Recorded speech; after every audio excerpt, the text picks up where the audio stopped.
محمد وعلى آل سيدنا محمد الهادي إلى طريق الملة. اللهم صل وسلم عليه وعلى آله وأصحابه وبجاهه اصرف عنا كل مرض وألم ووجع وعلة. اللهم صل على سيدنا محمد وعلى آل سيدنا محمد الهادي إلى طريق الملة. اللهم صل وسلم عليه وعلى آله وأصحابه اصرف عنا كل مرض وألم ووجع وعلة. اللهم صل على سيدنا محمد وعلى سيدنا محمد الهادي إلى طريق الملة. اللهم صل وسلم عليه وعلى آله وصحبه اصرف عنا كل مرض وألم وجلة. اللهم صل على سيدنا محمد وعلى سيدنا محمد بعدد كل داء ودواء.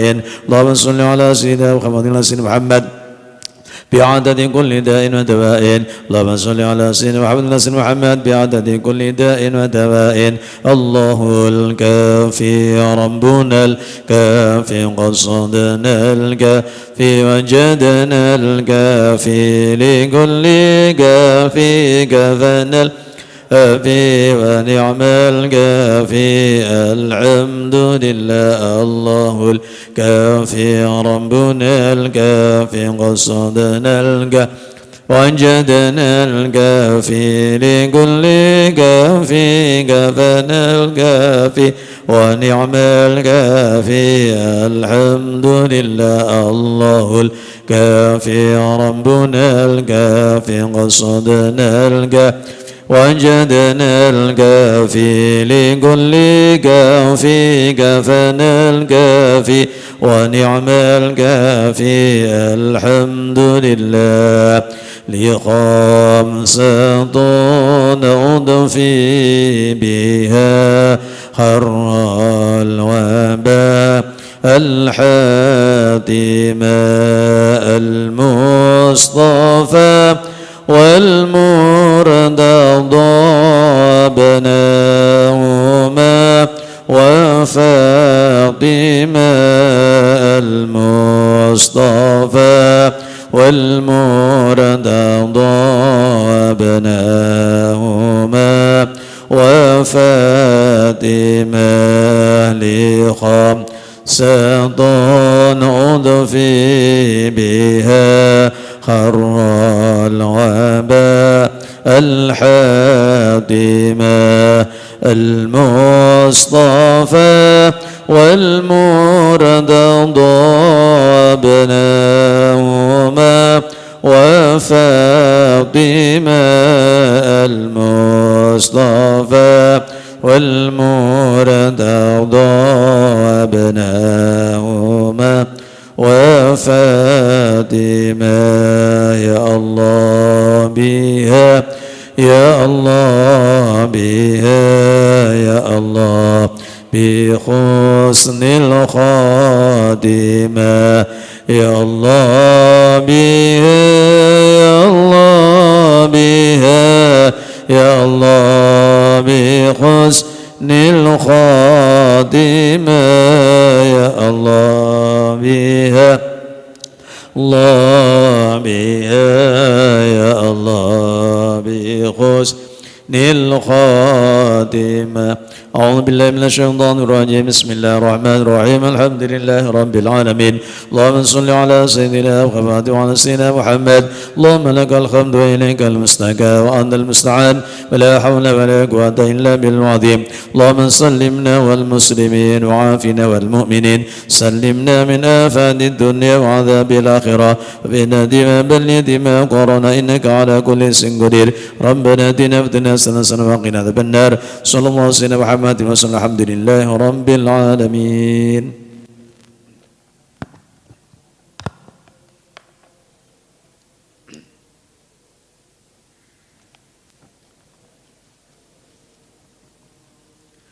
بسم الله الرحمن الرحيم. الحمد لله رب العالمين والصلاة والسلام على أشرف الأنبياء والمرسلين سيدنا وحبيبنا قرة أعيننا محمد وعلى آله وصحبه وبارك وسلم. سبحانك لا علم لنا إلا ما علمتنا إنك أنت العليم الحكيم وتب علينا إنك أنت التواب الرحيم. ربي أدخلني مدخل صدق wa akhrijni mukhraja sidqin waj'al li min ladunka sultanan nasira wa qul ja'al haqq wa saqal batil innal batila kana zahuqa rabbana atina min ladunka rahmah wa hayyi lana min amrina rasyada. Para bapak dan ibu jamaah salat maghrib Masjid Agung An-Nur Kota Wisata Batu yang dirahmati Allah, alhamdulillah, rasa syukur mari bersama-sama kita aturkan kepada Allah Subhanahu wa taala dengan segala limpahan karunia rahmat taufik hidayah inayahnya sampai malam ini kita dalam keadaan sihah wal afiyah bisa melaksanakan sholat maghrib berjamaah. Kita lanjutkan dengan i'tikaf, thalabul ilm, silaturrahim, intidhar sholah ba'da sholah. Kita menunggu sholat isya setelah melaksanakan sholat maghrib. Mudah-mudahan seluruh aktivitas ibadah kita diterima oleh Allah Subhanahu wa taala, menjadi sababiyah kita mendapatkan rahmat dan ridha Allah Subhanahu wa taala. Karena masih dalam suasana Syawal dan saya pertama setelah libur Ramadan maupun Syawal, maka saya ucapkan taqabbalallahu minna minkum minal aidin al faizin kullu amin wa antum bi khair. Mohon maaf lahir batin. Mudah-mudahan seluruh amal ibadah kita di bulan Ramadan dan di bulan Syawal, Ramadan banyak yang kita lakukan, puasa, qiyamul lail, sedekah, qiraatul Quran, Syawal kita silaturahim, ikramud dhaif, dengan banyak sedekah yang kita sajikan. Mudah-mudahan seluruh amal ibadah itu diterima oleh Allah Subhanahu wa taala.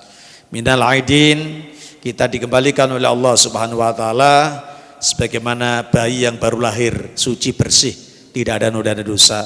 Al-faizin, sehingga kita memperoleh keberuntungan dimasukkan surga oleh Allah Subhanahu wa taala. Al-makbulin, ya seluruh amal ibadah diterima oleh Allah Subhanahu wa taala. Kullu amin wa antum bi khair. Mudah-mudahan Ramadan yang telah lewat bisa menyinari kehidupan kita 11 bulan yang akan datang. Itu maknanya kullu amin wa antum bi khair. Setiap tahun mudah-mudahan kita dalam keadaan baik-baik saja. Kenapa di tahun-tahun yang akan datang kita baik-baik saja? Karena adalah atharus siyam, ada bekas puasa yang masih terpatri dalam hati kita untuk kita wujudkan dalam bentuk perbuatan sehari-hari kita yang nyata. Bismillahirrahmanirrahim. Babu fadli ayyamil ashr. Bab menerangkan keutamaan 10 hari yang pertama di bulan Dzulhijjah.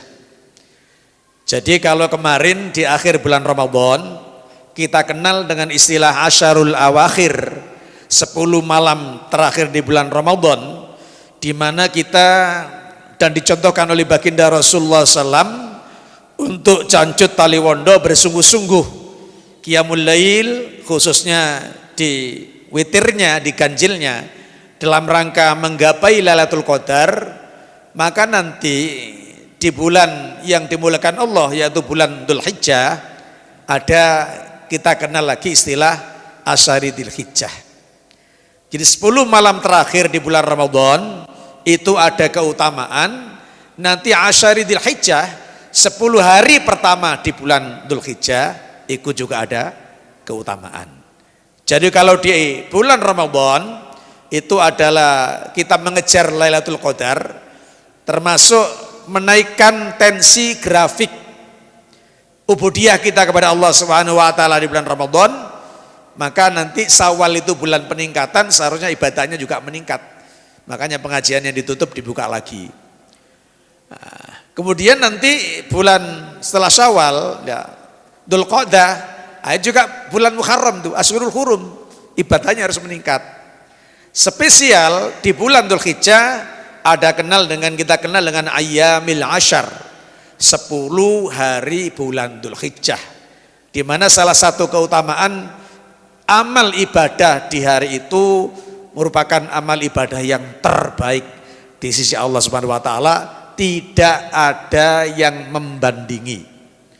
Jadi hadis itu kalau sudah menceritakan fadhailul amal, keutamaan ibadah di hari-hari tertentu, bahasanya tidak ada yang bandingi. Nah, nanti ada hadisnya itu. Jadi kita beramal di Asyari Dzulhijjah seakan-akan tidak ada yang bandingi lagi. Tapi kalau kita berbicara Lailatul Qadar, ya malam Lailatul Qadar lebih baik dari 1000 bulan. Nggak ada yang bandingi lagi. Supaya kita itu termotivasi untuk melakukan ibadah kepada Allah Subhanahu wa taala. Hadis-hadis itu ya kita yakini benar adanya, ditulis oleh ulama. Meskipun nilainya tidak sahih, katakanlah hasan ataupun dhaif. Tapi hadis-hadis dhaif itu banyak dikutip oleh para ulama di berbagai macam kitab. Itu bukan kumpulan orang-orang yang tidak benar, tapi ikhtiar memotivasi kepada orang-orang Islam untuk giat melakukan ibadah, begitu. Sehingga kata ulama ahli sunnah, kalau itu untuk ibadah, hadis dhaif itu ya dipakai dasar, dipelajari untuk motivasi kita rajin beribadah kepada Allah Subhanahu wa taala. Apalagi yang sahih, yang dhaif aja dipakai. Qala al-Faqih Abu Lays as-Samarqandi rahimahullah, haddatsana al-Faqih Abu Ja'far, haddatsana Ali bin Ahmad, haddatsana Muhammad bin Fadl, haddatsana Abdullah bin Numair anil Aghmas an Muslim al-Batin an Sa'id bin Jubair an Ibn Abbas radhiyallahu anhu an Nabi sallallahu alaihi wasallam qala ma min ayyamin al-amalus salih fiha habbu ila Allah min hadhil ayyam.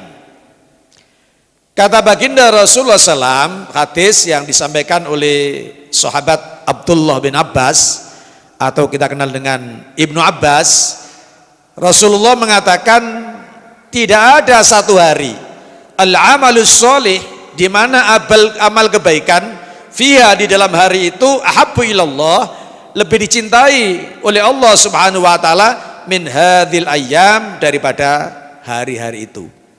Jadi kalau melihat hadis ini, amal baik, apakah itu puasa, apakah sedekah, apakah sholat sunnah, apakah baca Quran, ya ini. Jadi Asyari Dzul Hijjah ini, Ayyamil Asyar ini, hari-hari yang paling utama kita beramal soleh kalau ngikuti hadis ini. Yakni Ayyamil Asyar, yaitu 10 hari di bulan Dzul Hijjah. Qalu walal jihadu fisabilillah. Padahal saat itu sahabat bertanya, apa benar keutamaan amal di Ayyamil Asyar 10 hari pertama bulan Dzul Hijjah itu lebih utama dari yang lain? Sahabat tanya, walal jihadu fisabilillah, bukankah yang lebih utama itu jihad, perang membela agama Allah ya Rasul?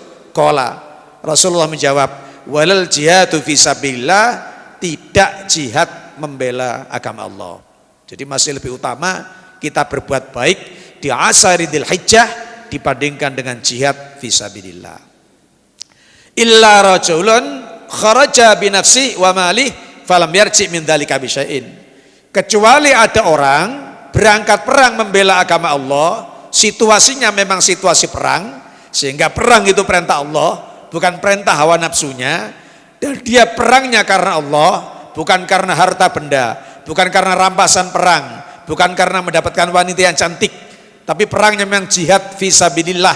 Kemudian dia membawa harta bendanya untuk bekal perang, dia mati dalam peperangan, tidak kembali lagi, baru amalnya itu lebih baik dibandingkan dengan beramal di Asyaril Ayyam ya, fi Dzul Hijjah. Nah, itu. Jadi istilahnya memang amal ibadah itu tidak boleh kendor. Jadi amal ibadah tidak boleh kendor. Wong Syawal itu ada yang memaknai peningkatan. Sudah Ramadan kayak gitu, sholat sunnah aja enggak pernah sholat sunnah juga bisa 23 rakaat. Tiba-tiba nanti ketika Syawal off, gak belas, akhirnya enggak bagus. Makanya Syawal itu ada yang memaknai sebagai bulan peningkatan. Peningkatan apa? Ibadah. Mungkin model ibadah diganti. Kalau di bulan Ramadan mungkin ya memberikan takjil, maca Quran yang wakeh, termasuk qiyamul lail, sholatnya itu banyak. Maka di Syawal itu silaturahimnya banyak. Kalau silaturahimnya enggak banyak karena jalan-jalan pada macet, campur antara silaturahim dengan rekreasi bareng-bareng, ya ikramu dhaif, di rumah aja tapi suguhannya yang enak-enak. Paling tidak di meja makan ada hidangan dengan niatan siapapun yang masuk rumah kita, maka kita persilahkan untuk menikmati hidangan yang kita sajikan. Jadi banyak perbuatan baik. Kalau kita nggak bisa silaturahim, karena mungkin transportasinya macet atau bahkan nggak memiliki transportasi, masih ada kebaikan yang lain, yaitu ikramud dhaif, memuliakan tamu. Kita juga nggak punya tamu, udah masih gak duwe tamu, yang penting di meja itu dikasih aja suguhan. Ono wedangi, ada makanannya. Pokoknya niat ini kita suguhkan untuk siapapun yang datang ke rumah kita. Wis oleh ganjaran nih masih kalau tamu nih, apalagi ada tamunya dan benar-benar dimakan. Makanya sampai kadang-kadang ada ulama kiai itu agak memaksa. Wah kalau kita itu silaturahim sehari dapat 15 rumah, kalau satu rumah aja makan semprit satu, lah wis 15 semprit nih wetengi. Itu agak kuat.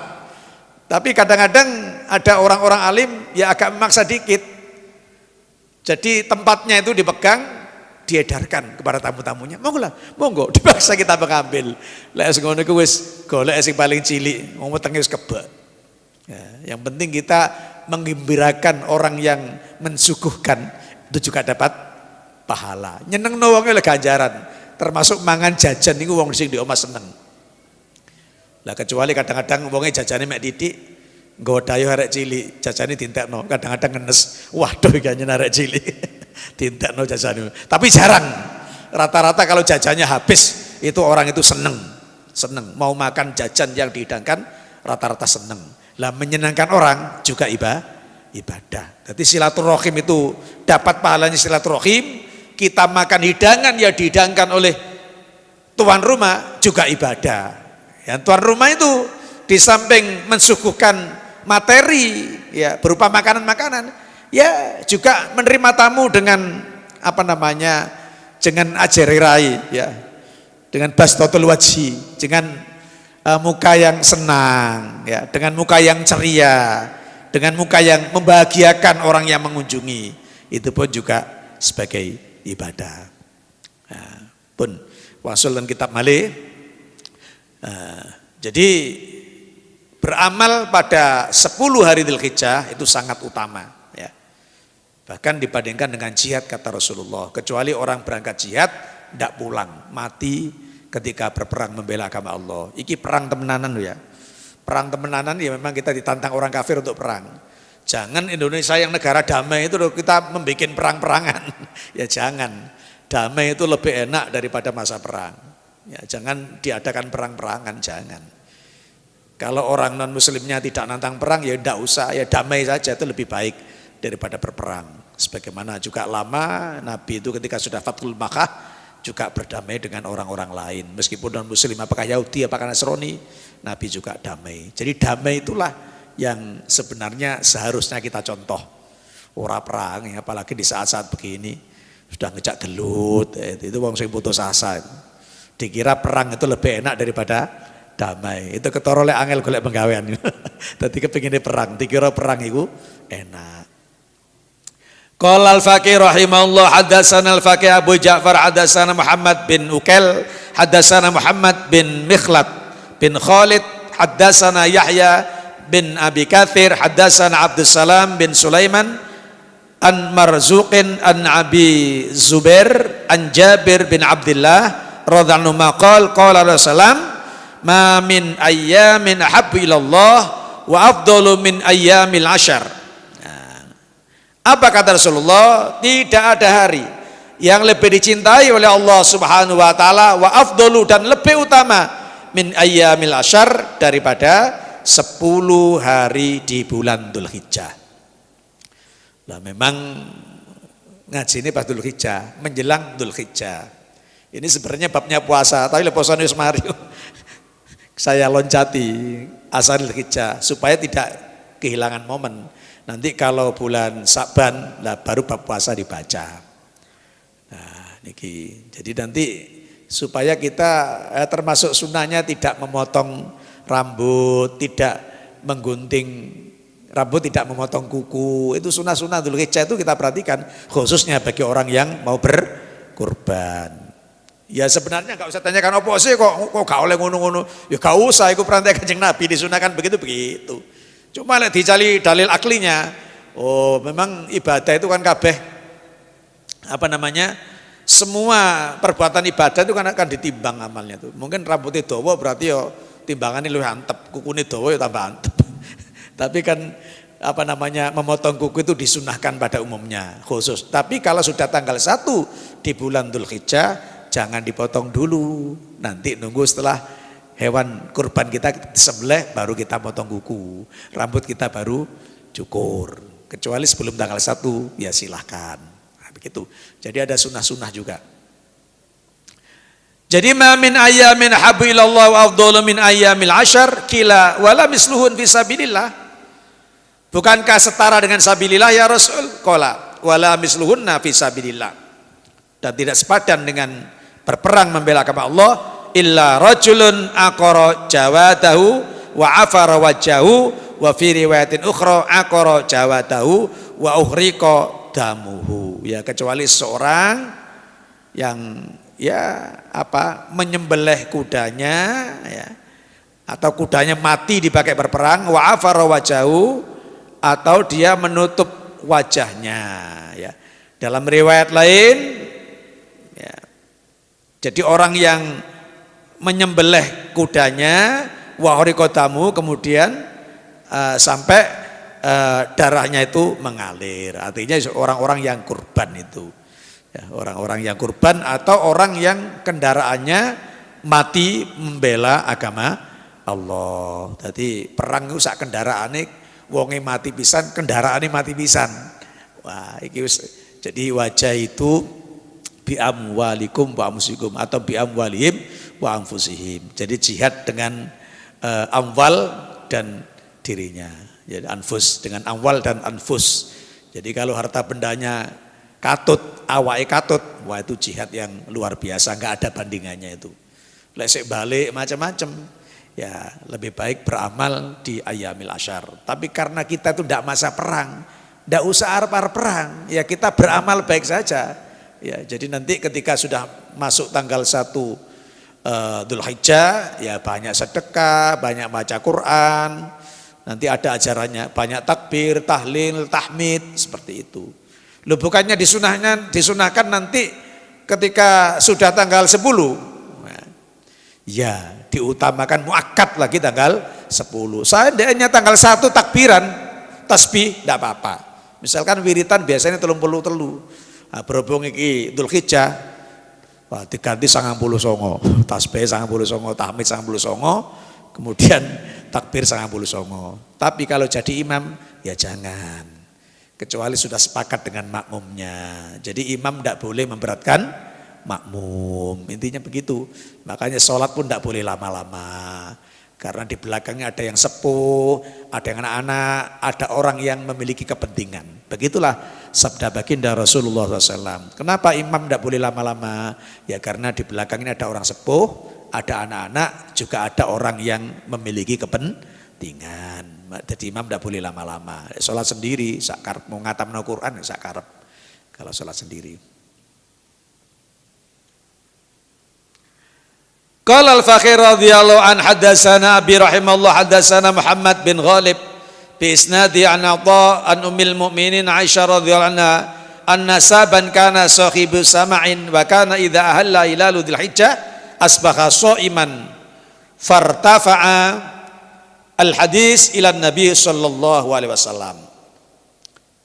Nah, ini ada sebuah cerita ya, disampaikan oleh Sayyidah Aisyah garwanipun Rasulullah SAW. Ada seorang pemuda ya, kana sahibu simain ya, ya terkenal pemuda ini. Wa kana idza alla hilalu dzulhijjah asbaha shaiban. Kalau sudah masuk 1 Dzulhijjah dia puasa.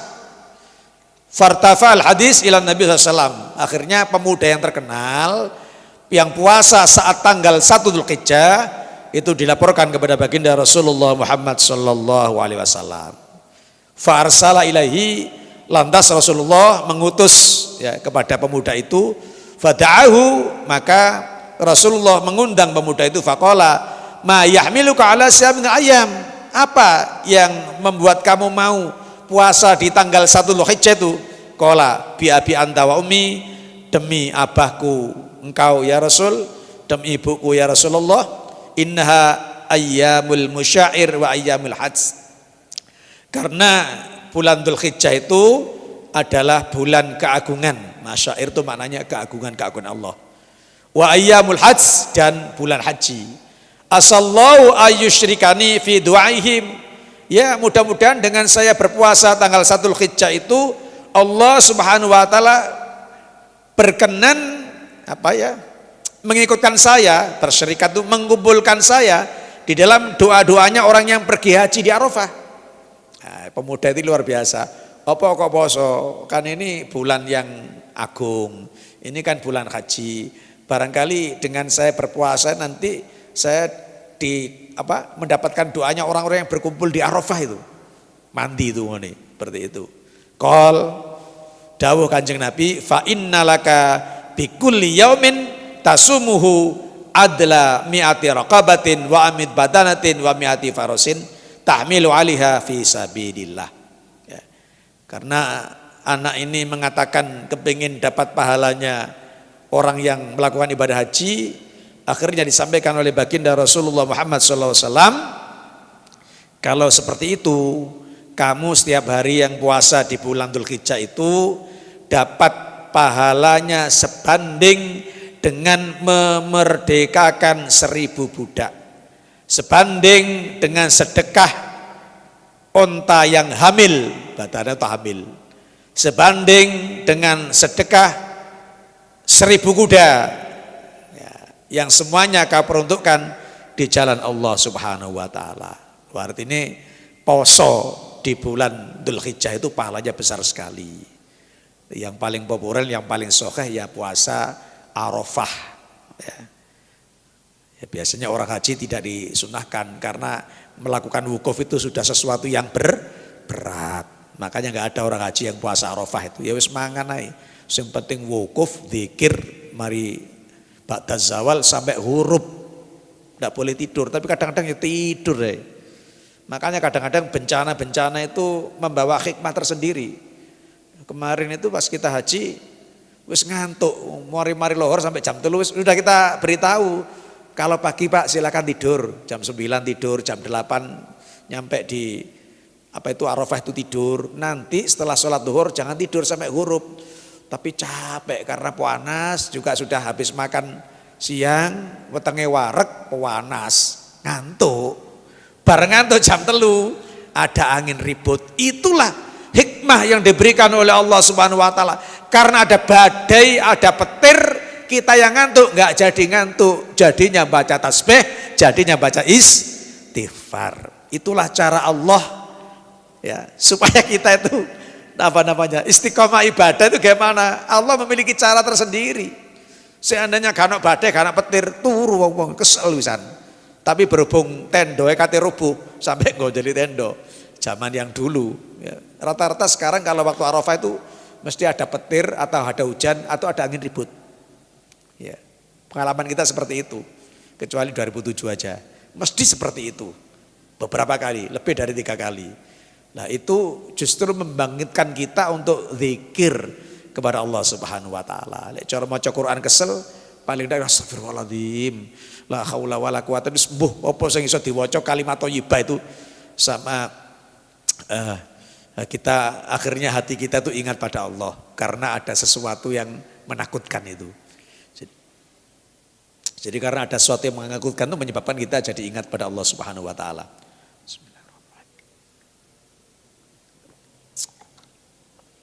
Pun wangsul ten kitab, jadi orang puasa itu di bulan Dzulhijjah seakan-akan pahalanya mendapatkan pahala 100 onta ya.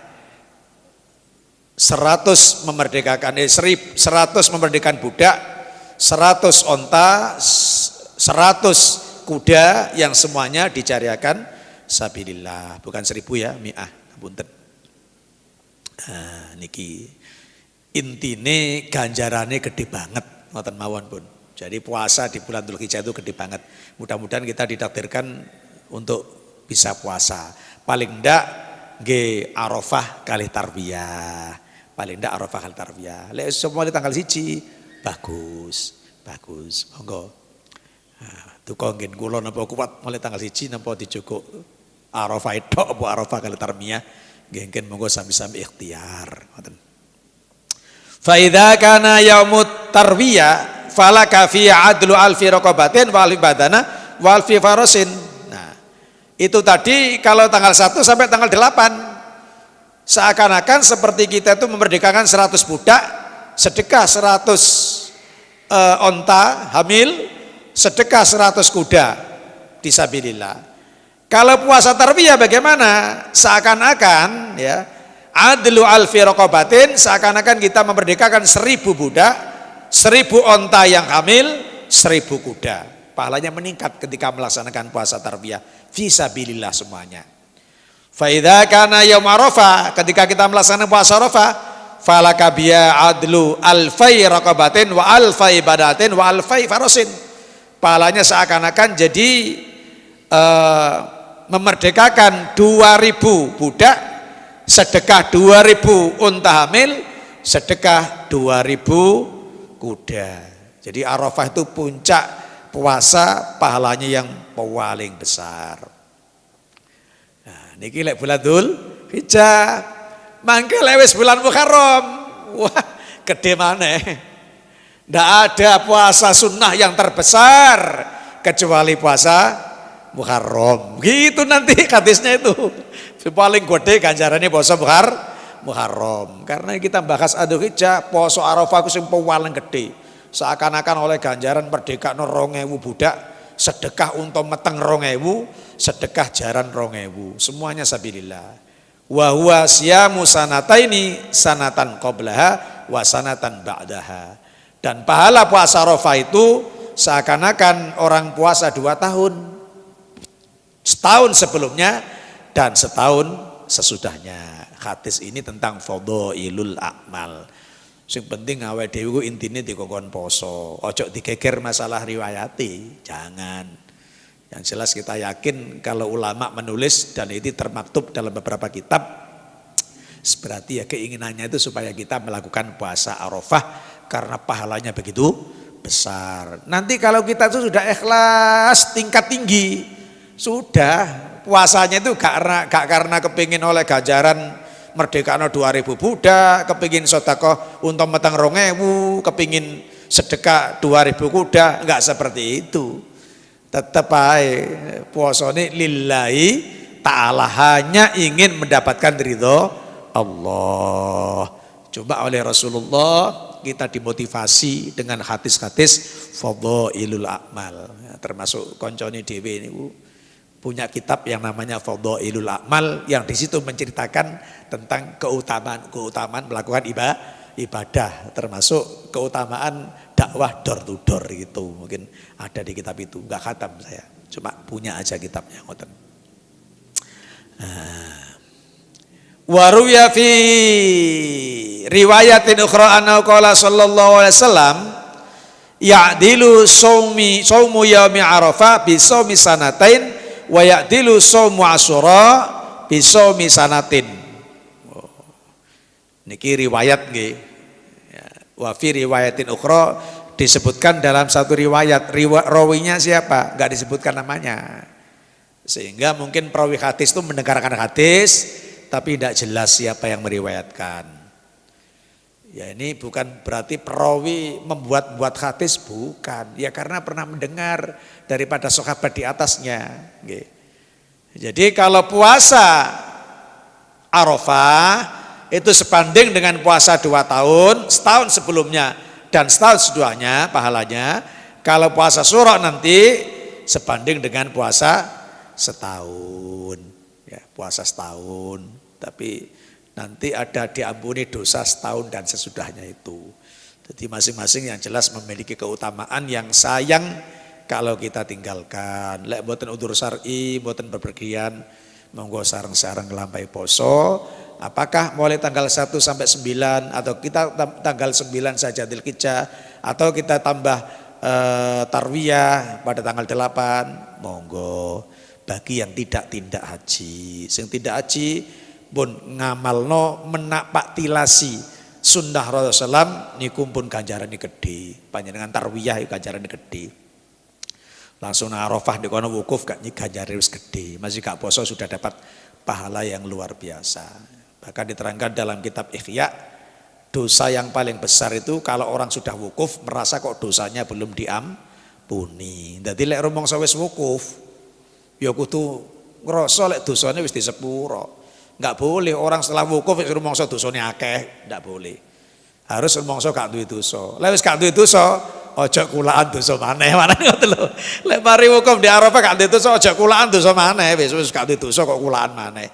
Dosa gak perlu dikulak, ganjaran yang perlu ditambah. Dosanya gak boleh tambah, wis gak duwe dosa artinya aja mengulang lagi. Sing wis ya wis, sing wis kadung aja dibaleni. Bangsane yayaan seperti itu. Wa qala ahlu tafsir fi qouli ta'ala wa wa'adna Musa 30 lailatan wa atmamnaha bi'ashrin fatamma miqatu rabbih 40 lailah wa inna asarun min awwalidil hijjah. Jadi para mufassirin disampaikan oleh Abu Les As-Samarqandi tentang ayat wa wa'adna Musa 30 lailah wa atmamnaha bi'ashrin. Jadi Nabi Musa itu nggih pernah ya dijanjikan oleh Allah Subhanahu wa taala untuk bertemu Allah itu. Jadi tirakan di Bukit Tursina nih gue. Nah, itu 30 hari terus disempurnakan 10 hari. Lah 10 harinya inilah kata mufassirin asyrun min awwalidil hijjah. Jadi 10 hari di Dzul Hijjah ini termasuk tambahane Nabi Musa itu tirakat di Bukit Tursina itu. Akhirnya bisa berbicara dengan Allah Subhanahu wa taala. Wa kallamallahu Musa taklima. Wa kallamalan dawi sapa Allah Musa Nabi Musa takliman kelawan dawi temenan. Jadi Musa itu kalimullah, orang yang berbicara langsung dengan Allah Subhanahu wa taala meskipun tidak melihat zat Allah secara nyata. Ngoten. Ya, niku wau. Jadi mufassir mengatakan tambah kesempurnaan 10 hari itu adalah asyari Dzul Hijjah. Wa qarrabahu najiya fi ayyamil asyar. Wa qarraba lan marakaken sapa Allah wing Nabi Musa najian khale besek-besek fi ayyamil asr di dalam 10 hari Dzul Hijjah itu. Jadi ketika Nabi Musa itu berbicara dengan Allah Subhanahu wa taala itu di ayyamil asyr, di 10 hari bulan Dzul Hijjah itu. Nah, makanya sekarang dinapaktilasi. Jadi dinapaktilasi itu umat Muhammad itu kan syariatnya tidak menghapus syariatnya nabi-nabi terdahulu, tapi menyempurnakan. Apakah amaliannya Nabi Dawud, apakah Nabi siapa saja, itu menyempurnakan syariat-syariat yang sebelum Nabi Muhammad SAW, tidak menghapus, menyempurnakan. Syariat kanjeng Nabi ya ada yang dihapus tapi sebagian besar disempurnakan. Koyok carane tobat, Nabi Musa kan bunuh diri, Nabi Muhammad gak ngono carane tobat iki. Cukup ketun janji gak balik maneh ya wis meninggalkan perbuatan maksiat, ngakeno istighfar. Seperti itu aja cukup. Tidak seperti kaumnya Nabi Musa yang harus memenggal dirinya sendiri seperti itu. Jadi wa qarrabahu najiya fi ayamil asar. Jadi Allah Subhanahu wa taala mendekatkan dirinya kepada Nabi Musa alaihissalam itu juga di 10 hari Dzul Hijjah. Wa katabal alwa fi ayamil asar. Demikian juga Allah Subhanahu wa taala ini ya, mencatat di Lauhil Mahfuz itu di 10 hari Dzul Hijjah. Ya. Begitu jadi suhufnya, suhuf Ibrahim wa Musa. Jadi suhufnya Nabi Musa itu diturunkan di 10 hari Dzul Hijjah itu. Jadi kata palu al-wah fi ayamil asyar itu. Wa ruya Nabi Darda radhiyallahu anhu qala alaikum bisawmi ayamil asar wa iksarid du'a wal istighfar was shadaqah fiha. Diriwayatkan oleh sahabat Abi Darda bahwa Rasulullah SAW bersabda alaikum bisyami ayyamil asar. Hendaklah kamu melakukan puasa 10 hari. Mboten 10 nggih, 9. Posone kan 9, tanggal 10 kan pun riyo haram puasa. 10 Dzul Hijjah, kemudian 11, 12, 13 ayyamit tasyrik haram berpuasa. Jadi lek ono hadis alaikum bisawmi ayyamil asar. puasalah kamu, ya, hendaknya kamu berpuasa di 10 hari Dzulhijjah. Maknanya orang jangan 10 sampai 9 tok. Meskipun hadali ayyamil asar, bahasa hadis seperti itu.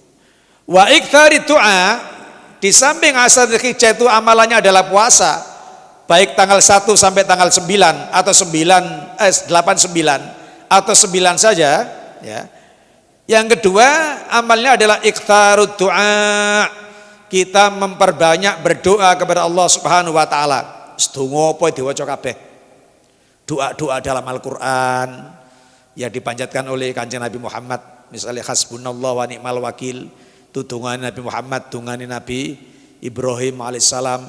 Jadi Nabi Ibrahim itu ketika dilemparkan ke api, doa yang dibaca hasbunallah wa ni'mal wakil. Nabi Muhammad ketika berhadapan dengan musuh yang sangat banyak, doa yang dibaca hasbunallah wa ni'mal wakil. Nabi Adam doanya Rabbana dzalamna anfusana wa illam taghfir lana wa tarhamna lil khasirin. Nabi Yunus doanya la ilaha illa subhanaka inni kuntu minadz zalimin. Jadi itu ikhtar doa. Jadi kita menirukan doa-doa para nabi yang ada dalam Al-Qur'an, bagus. Atau menirukan doanya Nabi Muhammad yang ada dalam hadis-hadis, bagus juga. Atau menirukan doa-doa oleh para ulama, ya bagus. Intinya ndonga itu tolabul fi'li minal adna ilal a'la.